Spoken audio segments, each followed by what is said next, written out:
Shoot, I was 12 years old. First time I lost one of my good friends, and it seemed like it just been nonstop ever since then. I remember me and him, we kind of ran into each other. We hadn't seen each other in a while. Kind of realized, found out at that point we was from different sets, different sides, and it was funny. We were like, shoot, we ain't supposed to be friends no more. You know, we still played around. We still had fun that day, but the next day I found out he had died. They said he committed suicide, but I don't believe it. He wasn't that type. He didn't want to. He wasn't going through it like where he to the point where he was going to kill himself. I just think the police didn't want to investigate. But either way, that was the first time I lost one of my homeboys, someone close to me. And then it just seemed like a landslide right after that.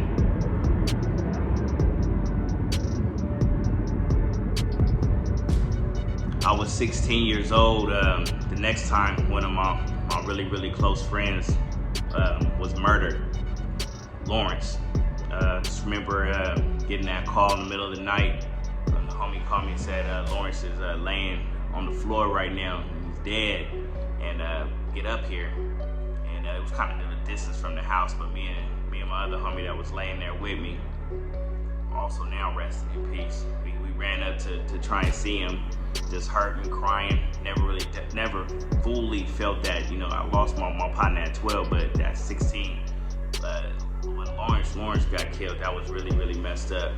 You know, and at that time we had thoughts of retaliation. People had rumors of who did it, you know, but at the same time it was rumors that his own homies did it, you know, and we didn't know. And I'm glad we fell back from that one and didn't do anything, because that would have been detrimental too. You know, now looking back, I think about going to the homie's funeral service, and a bunch of people there, a bunch of adults there. I'm only 16 years old, and nobody ever came to the homies and was like, how are you? Are you doing okay? There was no therapy, there was no counseling, there was nothing. It was just, we just had to deal with it. And the only way we knew how to deal with it was, shoot, we about to smoke, we about to drink, get violent, you know. There were bad ways of dealing with death, but we didn't know how. No one was there to lace our shoes up on, this is how you deal with it, here's some help. You know, not that people didn't care, I don't even think they knew how to teach us. But that's just what went down. Next, lost many associates, people just dying, you know what I mean? Gangbang was prevalent where I'm from, and people were just dying.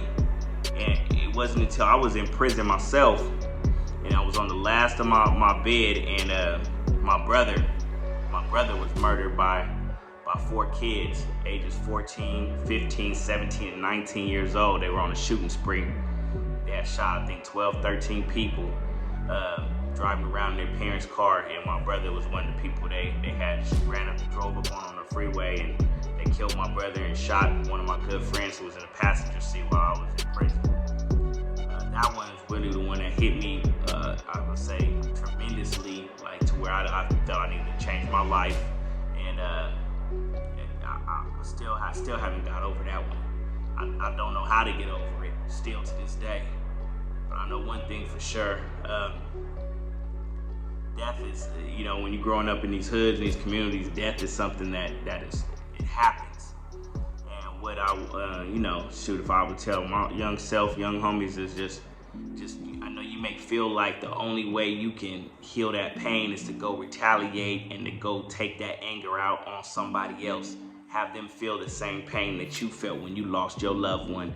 But it never heals. You just continue that cycle of death. You continue to kill another life and another family mourning that life. And then you will get caught. Like eventually everybody gets caught.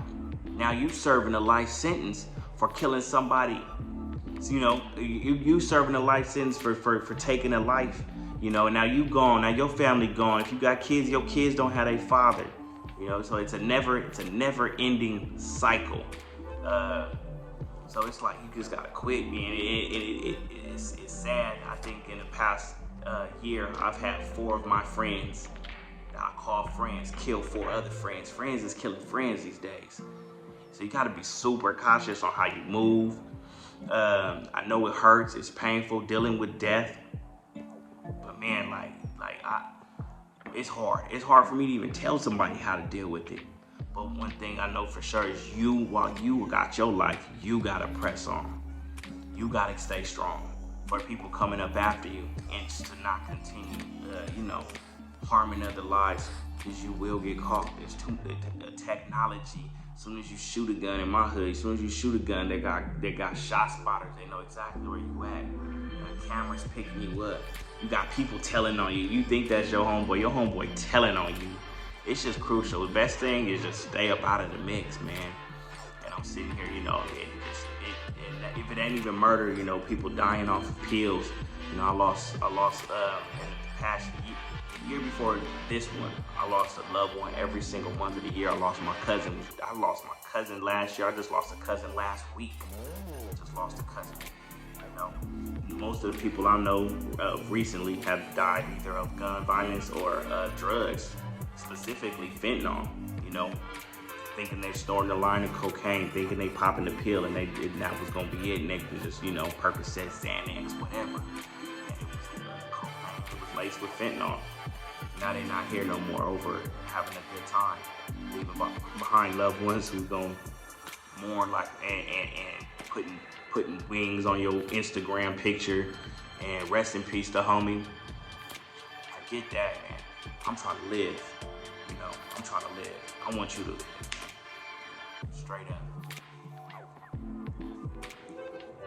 As hard as it is to deal with death, those emotions, drinking, smoking, and continuing violence is never the answer.